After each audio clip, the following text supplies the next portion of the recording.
We're facing a series of natural hazards that are going to happen, and we want to be prepared to deal with each and every one of them on a utility basis. Drought, flood, fire, earthquake, it's not can it happen, it's only when it will happen and the severity. It's a huge issue of people's having adequate water for absolutely basic survival needs when the time comes. And I think, we will face that someday. In a real emergency, we'll never know exactly what we're going to face. And so we come up with scenarios based on past emergencies that have happened, and we practice responding to those. These drills also allow us to test some of our emergency equipment, which we run from time to time to make sure it's operational. The exact drill date is not shared with the employees. When they show up to work, they report into our Department Operations Center, which we refer to as the DOC. The first person that shows up begins the setup by setting up tables and putting out the emergency phones. Other employees will be reporting in, and they'll be dispatched on emergency routes. The routes are covered by these damage assessment crews, and they're looking for damage to both our potable water system and our wastewater collection lines. Since our number one goal is to ensure that we have potable water after the emergency and have that same water to fight fires, we need to secure all of our water system and make sure that the water isn't lost due to main breaks.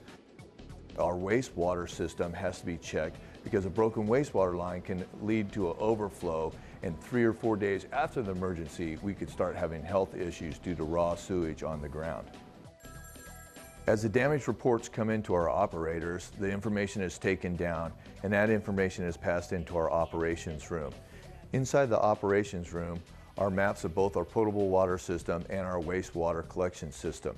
These are used by the supervisors to plan out where the work is going to be done and to track damage to the system.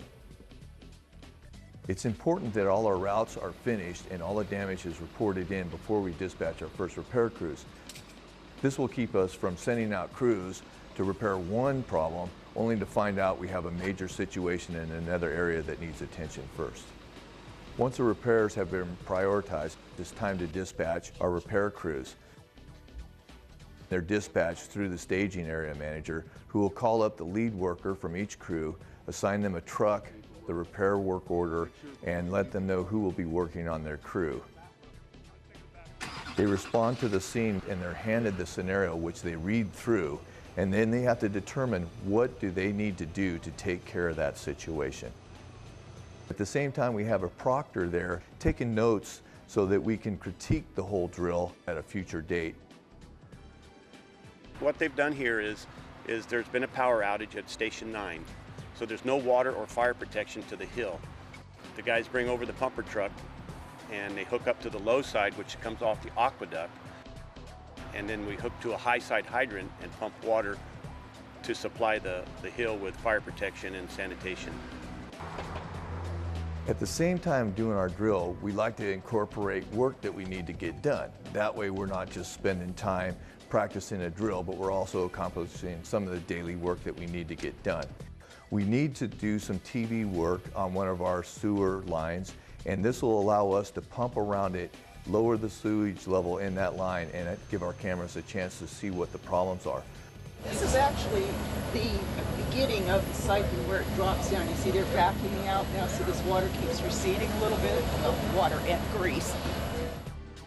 So it's just a way that we can go ahead, get some work done that we really have to get done, and incorporate it into a drill scenario and practice our emergency response.